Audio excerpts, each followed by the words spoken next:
When we are disrespected, whether through words, tone, or body language, the brain does not process it as a minor social inconvenience. It interprets it as a threat.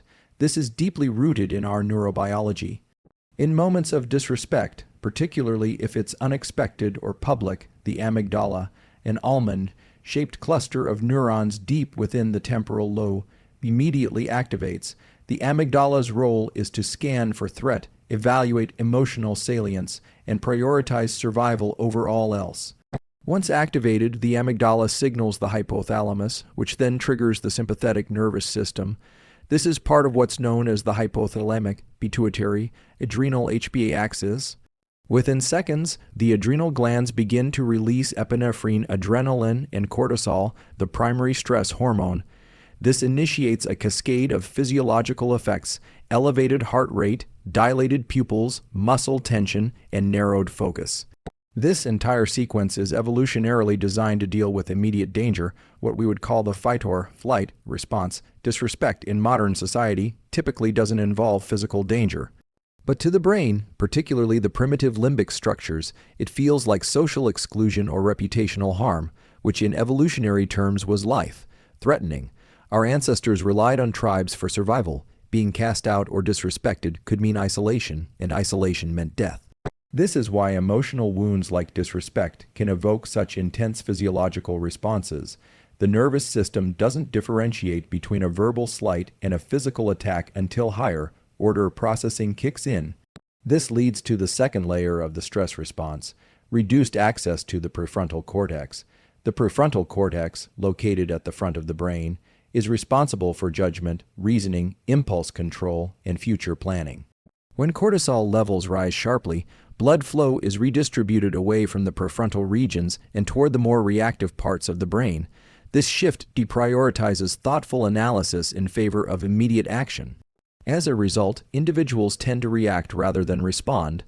They might raise their voice, lash out, or withdraw aggressively, not because they choose to, but because their neurobiology is driving them there.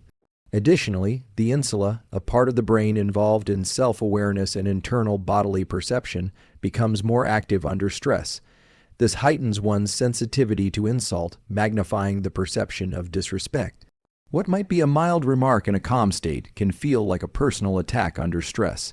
Once the limbic system takes over, a person's emotional and behavioral responses become less about logic and more about preservation. Even a momentary delay in reacting, literally seconds, can allow the prefrontal cortex to reassert control. But without that pause, the brain defaults to its ancient programming. It wants to resolve the threat now. Not next week, not even in 5 minutes now. The neurobiology of disrespect, then, is not about weakness or insecurity. It's about the architecture of the brain. The circuitry was built long before we lived in structured societies. And while modern culture demands rational restraint, the nervous system still defaults to primal reactivity when it senses danger in the form of social rejection or humiliation at a neurobiological level. The difference between a reaction and a response is not just philosophical or behavioral. It is rooted in the timing and routing of brain activity. A reaction is fast, emotionally driven, and often impulsive. A response, by contrast, is slower, considered, and mediated by higher cognitive functions. The distinction between the two lies primarily in how quickly different brain regions engage after a triggering event, such as an act of disrespect. The brain's initial interpretation of a threat, be it physical or social, bypasses the rational centers. When a person perceives a slight, insult, or challenge, the sensory information is first processed by the thalamus, which acts as a relay station. If the stimulus appears threatening, the thalamus can send a direct, rapid signal to the amygdala, initiating an almost instantaneous emotional reaction. This is known as the low road of emotional processing. It occurs in roughly 12 milliseconds, enabling a nearly reflexive behavioral output before the rational brain has time to engage. Meanwhile, the high road, which involves routing the information from the thalamus to the sensory cortex and then to the prefrontal cortex, takes considerably longer. This route allows for contextual evaluation, drawing on past experience, moral reasoning, and potential consequences. This cortical route can take 2 100 to 300 milliseconds or more, depending on the complexity of the situation. That temporal gap, though measured in milliseconds, is psychologically and behaviorally significant. When people react instantly to disrespect, they are operating on the low road, triggered by amygdala activation and bypassing cortical regulation. This often manifests as a surge of anger, defensive posturing, or verbal aggression. These behaviors may feel instinctively justified, but they are largely reflexive. Importantly, the dorsolateral prefrontal cortex DLPFC, a region associated with executive control and inhibition, has not yet come online in these early stages. For a response to occur, the individual must allow time for the prefrontal cortex to become engaged. This can be facilitated through what researchers call top-down regulation, conscious cognitive control over emotional impulses. Techniques such as deep breathing, eye movement, or even deliberate silence can slow down the limbic system's dominance and allow the executive centers to weigh in. Neuroimaging studies consistently show that when subjects are told to pause and think after provocation, there is increased activation in the ventromedial prefrontal cortex, a region involved in emotional valuation and social decision making. This is in contrast to reactive states, where the amygdala, insula, and anterior cingulate cortex show heightened activity with little prefrontal involvement. The act of delaying a reaction by even a few seconds allows the neural signals to complete their full loop through the cortical areas, giving the individual a chance to evaluate not just what was said, but what it means, whether it merits attention, and how best to engage or disengage. Reaction is survival, driven and time-bound. Response is goal, driven and time-enabled. The distinction lies not in character, but in the architecture and timing of neural engagement when an individual experiences disrespect. The brain's internal chemical environment is rapidly altered. Two of the most influential neuromodulators involved in this shift are cortisol and dopamine. Cortisol is the primary stress hormone released by the adrenal cortex in response to signals from the hypothalamus and pituitary gland. Dopamine, often referred to as the motivation molecule, plays a central role in reward anticipation, goal pursuit, and emotional regulation. These two chemicals are not inherently antagonistic, but under acute social stress, such as public embarrassment or interpersonal conflict, their balance can be disrupted in a way that affects cognition, behavior, and long-term decision making. The acute release of cortisol following a social threat is designed for short-term adaptation. It increases glucose availability, sharpens attention to the threat, and reallocates energy to essential systems. However, one of cortisol's secondary effects is to suppress dopamine transmission, particularly in areas like the mesolimbic pathway, which includes the nucleus accumbens and ventral tegmental area vitae. These areas are crucial for experiencing pleasure, reward, and motivation. In essence, while cortisol prepares the body to defend itself, it simultaneously shuts down the systems responsible for forward movement and emotional satisfaction. This becomes problematic when the disrespect is not fleeting. If the individual ruminates, replays the event mentally, or continually engages with the source of the disrespect, cortisol levels remain elevated. Prolonged cortisol elevation creates a neurochemical environment that desensitizes dopamine receptors, particularly the D2 type receptors, reducing sensitivity to everyday rewards. This can manifest as lack of motivation, inability to feel pleasure and hedonia, and even reduced executive function, as dopamine also plays a role in working memory and decision-making processes within the prefrontal cortex. Moreover, studies in social neuroscience show that perceived social defeat or rejection activates the same dopaminergic suppression seen in physical pain or loss of status.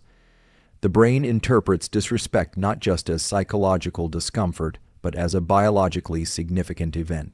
Chronic activation of this cortisol-dominant state leads to a biochemical prioritization of vigilance and defense at the expense of growth, creativity, and purpose, Another consequence of this imbalance is the emergence of reactive behavior loops.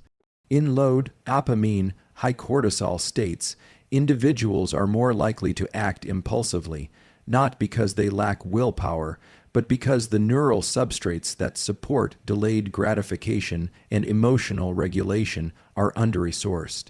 This is why someone might lash out or engage in self-sabotaging behaviors immediately after being disrespected. The brain, deprived of its usual dopamine-based reinforcement, seeks any stimulus, often through revenge, confrontation, or digital validation, to restore balance, even if the behavior is short-sighted or damaging. In this altered neurochemical state, people often misread neutral cues as threatening, assume hostile intent where none exists, and become locked in a state of emotional hypervigilance. The feedback loop is self-perpetuating. Disrespect leads to cortisol elevation, which suppresses dopamine, which reduces one's capacity for patience and optimism, which in turn makes one more sensitive to further perceived slights or fail. Your cognitive space refers to the mental buffer between stimulus and action, the ability to delay immediate reaction in favor of intentional response. From a neurological standpoint, this space is not metaphorical but physiological. It reflects the time and processing bandwidth required for the prefrontal cortex to override limbic reactivity. In moments of disrespect, this space becomes crucial. The speed and intensity of emotional input attempt to compress this gap, driving us toward impulsive behavior. The deliberate creation of cognitive space is an act of neural regulation, not just self-control. When the brain perceives a threat, verbal, nonverbal, or reputational, the amygdala initiates an immediate alarm. Within milliseconds, it communicates with the hypothalamus, which mobilizes the sympathetic nervous system. This is designed to ensure survival by prioritizing reflexive, fast actions over thoughtful consideration. However, what ensures physical survival can compromise psychological and social outcomes in modern environments, where the majority of threats are social, not physical. In this state of activation, reaction latency, the time between perception and action, is typically short. Unless this latency is extended, the dorsolateral prefrontal cortex DLPFC and anterior cingulate cortex ACC, which are involved in cognitive control and emotional regulation, remain underengaged. This is where the value of even a brief pause, 6 to 10 seconds, becomes critical. During that pause, the autonomic nervous system can begin shifting from sympathetic dominance toward parasympathetic regulation. That shift allows oxygen delivery to the brain to rebalance, heart rate to stabilize, and cortical blood flow to return to regions responsible for judgment. Neuroscience research, including studies using functional MRI-fMRI, shows that individuals who habitually create space before responding to provocation exhibit increased activity in the medial prefrontal cortex and insula, areas associated with interoception, empathy, and prediction of social consequences. Conversely, those who react immediately show dominant amygdala activity with minimal prefrontal involvement. The timing and distribution of neural activity distinguish whether one escalates or diffuses tension. Creating cognitive space is not purely about waiting. It involves active cognitive redirection.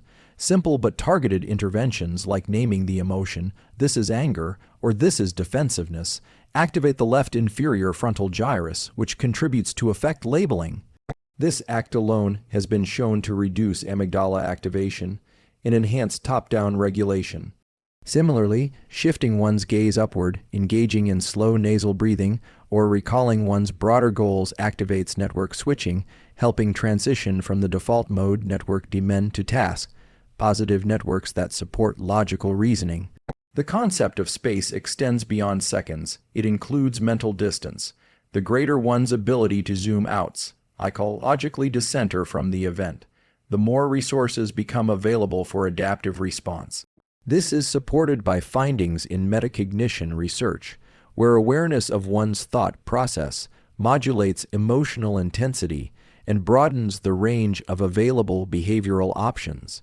In contrast, cognitive constriction, where the mind narrows around a perceived offense, limits strategic thinking and reduces behavioral flexibility. The cultivation of cognitive space is therefore both a time-based and structure-based intervention. It operates by interrupting the immediacy of the emotional drive and inserting a period of internal negotiation where biology and intention compete for behavioral control in modern social and professional environments. It is essential to distinguish between constructive feedback and disrespect. While both can be emotionally uncomfortable, they differ significantly in structure, intent, and neural impact. Understanding this distinction is critical because the brain responds to perceived criticism with stress responses that can impair learning, decision making, and self-perception, especially when the source is not offering genuine input, but instead projecting negativity. From a neuroscientific perspective, feedback, when it is well intentioned and clearly communicated, activates neural circuits related to error detection and behavioral adjustment, primarily involving the anterior cingulate cortex ACC and dorsolateral prefrontal cortex DLPFC. These areas work together to evaluate performance and guide adaptive changes. Feedback, even when it challenges self-image, can be metabolized by the brain as useful data if framed in a structured, specific, and non-hostile manner. In such cases, although there may be mild discomfort or ego disruption, the response is typically constructive and integrative. Disrespect, by contrast, activates an entirely different neural and psychological process. Disrespect lacks specificity and often carries a tone of contempt, mockery, or exclusion. It is typically ambiguous, emotionally charged, and not solution-oriented. When encountered, it triggers the amygdala, initiating a threat response rather than a learning process. Studies in social neuroscience have shown that social pain, such as being dismissed, belittled, or humiliated, activates the same brain regions as physical pain, particularly the dorsal anterior cingulate cortex and insula. The brain does not make a strong distinction between a physical injury and a social insult at the level of threat detection. This leads to a critical insight. Disrespect does not offer actionable insight about your behavior, skills, or character. Instead, it provides more information about the emotional state, intentions, or insecurities of the person expressing it. The projection theory in psychology holds that individuals often externalize internal frustration or inadequacy onto others. When someone speaks disrespectfully, their communication is less about you and more about their internal noise, frustration, insecurity, envy, or emotional dysregulation. The challenge is that the brain, particularly in emotionally vulnerable states, may interpret disrespect as a form of negative feedback. This leads to a misattribution error, where a person internalizes the disrespect as truth rather than recognizing it as emotional discharge from another individual. Over time, repeated exposure to disrespect, especially when internalized, can alter self-referential networks in the brain, particularly the medial prefrontal cortex, which plays a role in self-evaluation and personal identity. This can erode self-confidence and trigger maladaptive beliefs. To prevent this, the individual must engage in cognitive filtering, a process that uses the prefrontal cortex to assess the credibility, intent, and specificity of the message being received. If a statement lacks structure, context, or an invitation for improvement, it fails to meet the criteria for feedback. It becomes noise rather than signal. This filtering preserves neural resources for meaningful input and prevents unnecessary activation of the stress axis driven by irrelevant or hostile remarks. Recognizing that not all negative input is valuable protects both psychological stability and long-term cognitive performance in social hierarchies, whether in professional settings, relationships, or group dynamics. Power is not always about who speaks the loudest or moves the fastest. Often, it is about who remains most regulated under pressure. Non-reactivity, especially in the face of disrespect or provocation, is a clear signal of psychological dominance. This dominance is not rooted in aggression or control over others, but in self. Mastery, specifically, the ability to modulate one's own emotional and behavioral outputs despite internal activation. From a neuroscience standpoint, reactivity is driven largely by limbic system activation, especially in regions like the amygdala and hypothalamus, which are responsible for detecting threats and triggering stress responses. When an individual reacts impulsively to a perceived insult or slight, they are exhibiting behavior that signals loss of internal control. To others, this loss of regulation communicates vulnerability, biologically and socially. In contrast, when an individual is provoked but does not outwardly respond, the brain and body of the observer register this as unpredictability and composure, both of which are perceived as higher status traits. This phenomenon is deeply embedded in social cognition. Humans are constantly scanning others for cues of dominance, safety, and leadership. One of the key regions involved in this process is the superior temporal sulcus (STS), which helps track where others are focusing their attention and how they are reacting emotionally. Individuals who remain still, calm, and measured under stress are often registered by this system as more powerful, not less. In primal terms, only those who feel safe and confident in their position can afford to stay calm in the face of challenge. Non-reactivity also shifts the dynamic from external control to internal locus of control. In psychological models of self-regulation, an internal locus correlates with higher resilience, lower susceptibility to emotional manipulation, and increased goal-directed behavior. Reactivity gives the initiator, often the disrespectful individual, control over your physiological and psychological state. When you don't react, you deny them that influence. You preserve autonomy over your nervous system and, by extension, your decision-making. Importantly, non-reactivity is not passive. It is an active process that recruits the prefrontal cortex, especially the ventromedial and dorsolateral regions, to downregulate limbic arousal. This requires energy, awareness, and sometimes even a degree of physical tension. Yet, to the outside world, the result appears effortless. This paradox, exerting control while appearing unaffected, is at the core of psychological dominance. It mirrors the biological principle of homeostasis under load, where stability is maintained not through absence of pressure, but through adaptive regulation.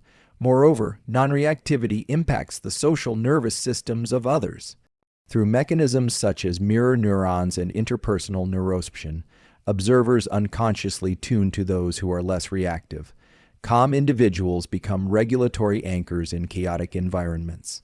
This translates to increased influence, not because they assert themselves, but because others begin to calibrate their own states in response. In group dynamics, the non-reactive individual often sets the emotional baseline, subtly guiding the tone and flow of interaction without overt direction.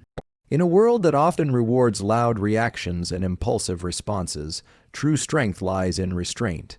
Disrespect is not a cue for retaliation. It's a moment to reclaim control over your biology, your mind, and your direction. By understanding the brain's stress pathways, learning to pause, and separating signal from noise, you shift from being emotionally hijacked to being strategically aware. Non-reactivity isn't weakness, it's a demonstration of inner discipline and high cognitive function. When you don't react, you don't surrender your power. You reinforce it, and in doing so, you redefine the terms of engagement on your own terms.